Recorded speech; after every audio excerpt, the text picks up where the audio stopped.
Students हम start कर रहे हैं कार्बोक्सिलिक एसिड्स, और कार्बोक्सिलिक एसिड्स के डेरिवेटिव्स के बारे में हमें पढ़ना होता है इस चैप्टर में। काफी अच्छा चैप्टर है।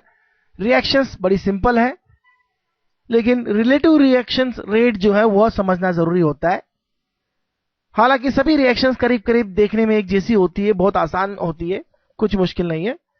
पर अगर आप फंक्शनल ग्रुप को कैसे स्टडी करते हुए आए हैं, यह आपने देखा ही होगा कि हमें फंक्शनल ग्रुप के स्ट्रक्चर को अच्छे से समझना होता है। कार्बोक्सिलिक एसिड में कौन सा फंक्शनल ग्रुप होता है यह भी आप जानते हैं। यह COOH होता है। इस ऑक्सीजन पर 2 लोन पेयर होता है, इस ऑक्सीजन पर 2 लोन पेयर होता है, और यह स्ट्रक्चर जो होता है वह प्लेनर स्ट्रक्चर होता है। यह स्ट्रक्चर प्लेनर होता है। यह सभी एंगल नियरली 120 डिग्री होते हैं। एग्जैक्ट 120 नहीं होता, जैसे कि हम जानते हैं, डिसिमिलर है। Angles nearly 120 degree between all these 3 atom and the group of atom। और उसके मेंबर्स अगर आप देखें तो बड़े आसानी से जानते हैं आप, HCOOH, that is called formic acid.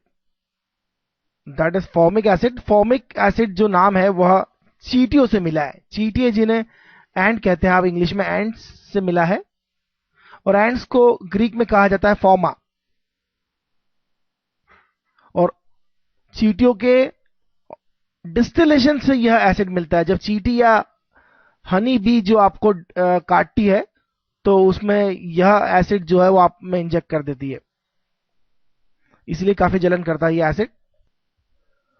और IUPAC नेम्स हम ऑलरेडी देख चुके हैं, नॉमेनक्लेचर में देख ही चुके हैं। इसे कहा जाता है methanoic acid. Oic acid is the suffix for this carboxylic acid group. Next member is CH3COOH. This is acetic acid। Acetic acid, और एसिटिक एसिड को आप एथेनोइक एसिड कहा जाता है। इसका नॉमेनक्लेचर एथेनोइक एसिड है, IUPAC नेम।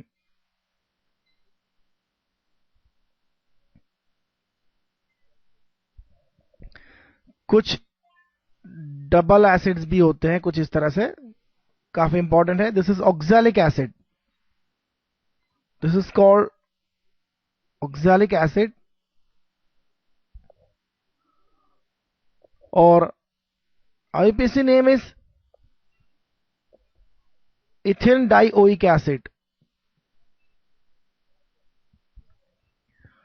और आपको फैटी एसिड्स तो आपने सुना होगा। फैटी एसिड्स होते हैं जो हम लोग फूड्स में भी हमारा होता है फैटी एसिड्स। जब कार्बन की 12 to 16 लेंथ वाला चेन जो होती है, aliphatic acid with C12 to C16, carboxylic acid, aliphatic carboxylic acid with C12 to C16, known as fatty acids, क्योंकि ये फैट्स में होते हैं, आप जो आप कंज्यूम करते हैं उनमें। और इसके अलावा रिंग वाले एसिड्स जिनके बारे में आप ऑलरेडी देख ही चुके हैं, कुछ का फॉर्मेशन देख चुके हैं आप फिनॉल वाले चैप्टर में। This is called benzoic acid.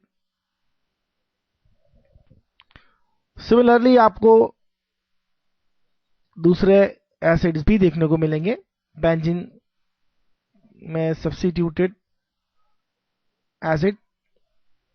This is phenyl lactic acid.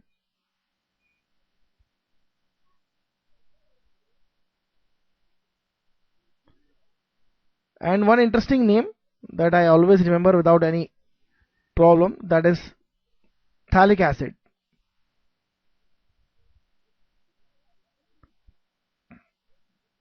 Phthalic acid, just like a thela that we carry something in that, You can get a handle from here, and this is the thala, that is the phthalic acid.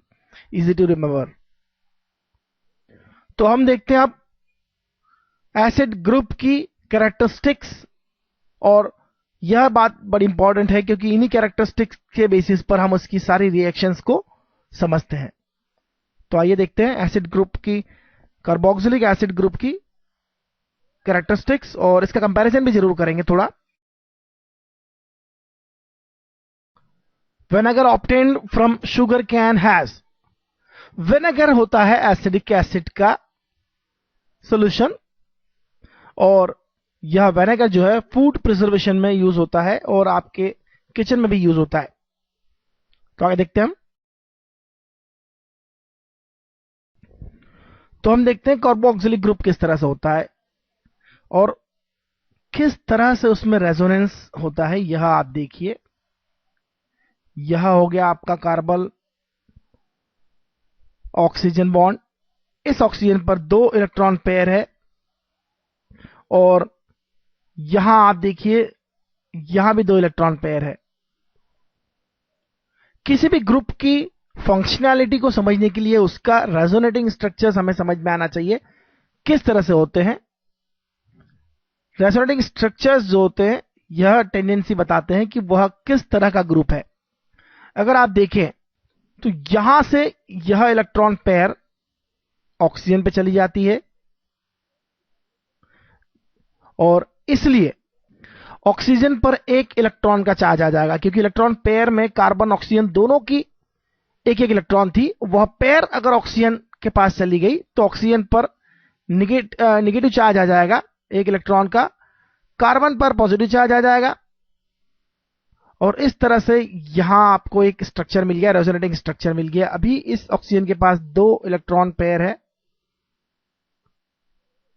यहां क्या हो सकता है, यहां हम एक और structure draw कर सकते हैं। यह इलेक्ट्रॉन पेयर यहां चली जाए, मतलब ऑक्सीजन के पास जो इलेक्ट्रॉन की पेयर है वह कार्बन शेयर कर ले, तो हमें एक और रेजोनेटिंग स्ट्रक्चर मिलेगा। और हमें यह अच्छे से पता है कि जितने रेजोनेटिंग स्ट्रक्चर्स होते हैं, एक्चुअल फंक्शनल ग्रुप की जो प्रॉपर्टीज होती है उन सब का एक हाइब्रिड होता है। तो यह इलेक्ट्रॉन पेयर अगर यहां चले गई, कार्बन का पॉजिटिव चार्ज जो है वो खत्म हो जाएगा, क्योंकि यह पेयर जो है ऑक्सीजन की थी, उसका 1 इलेक्ट्रॉन एक्स्ट्रा है। यहां पर कार्बन का कोई इलेक्ट्रॉन नहीं है, लेकिन उसे इस पेयर के फॉर्म में उसका इलेक्ट्रॉन वापस मिल जाएगा और इस ऑक्सीजन पर पॉजिटिव चार्ज आ जाएगा। जबकि कार्बोनाइल ग्रुप में हमने क्या देखा था, कार्बोनाइल ग्रुप जो कीटोन और एल्डिहाइड में था, उसमें हमने क्या देखा था, यहां H भी हो सकता है या CH3, कीटोन और एल्डिहाइड दोनों में यह कार्बोनाइल ग्रुप था। इसके 2 रेजोनेटिंग स्ट्रक्चर थे, आप उन्हें इस तरह से देख सकते हैं। अगर 2 रेजोनेटिंग स्ट्रक्चर के बीच में देखा जाए तो एक में कार्बन पर प्लस चार्ज है और एक में नहीं है, और जो प्रॉपर्टी होगी वह इन दोनों का एक हाइब्रिड होगी। इसी तरह अगर आप देखें तो यहां पर एक केस में एक स्ट्रक्चर में पॉजिटिव चार्ज है, बाकी 2 में नहीं है। इसका साफ मतलब है कि इन तीनों रेजोनेटिंग स्ट्रक्चर्स का जो हाइब्रिड होगा वह इस फंक्शनल ग्रुप की प्रॉपर्टी होगी, और जिसमें यह जो चार्ज है आपका केवल एक केस में पॉजिटिव चार्ज है कार्बन पर और यहां दोनों केस में नहीं है। इसका मतलब इस कार्बन की जो पॉजिटिविटी है यहां से कम होगी। तो साफ लिखा जा सकता है, यहां साफ लिखा जा सकता है, this carbon, that is the carbon of a carboxylic group, obviously not other any carbon, this carbon has less electrophilic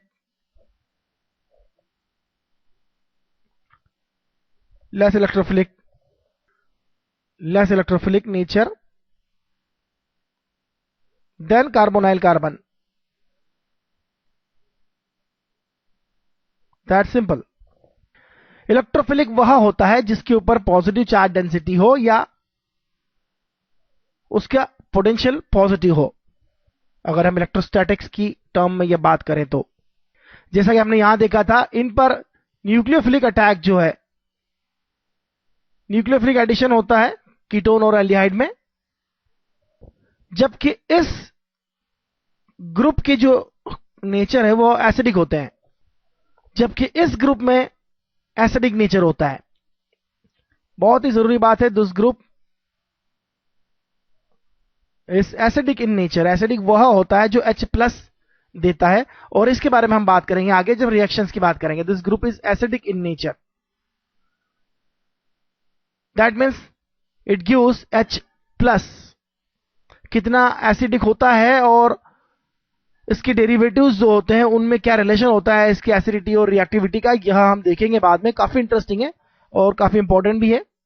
और साथ ही साथ हम यह देखेंगे कि इसकी एसिडिटी सब्स्टिट्यूशंस, डिफरेंट सब्स्टिट्यूट्स के साथ किस तरह से वैरी होती है, और काफी इंपॉर्टेंट बात है ये। तो this is the carboxylic group, और आगे हम देखते हैं इसकी प्रिपरेशन। कार्बोक्सिलिक एसिड्स की प्रिपरेशन देखते हैं, उसके बाद इनकी रिएक्शंस देखेंगे।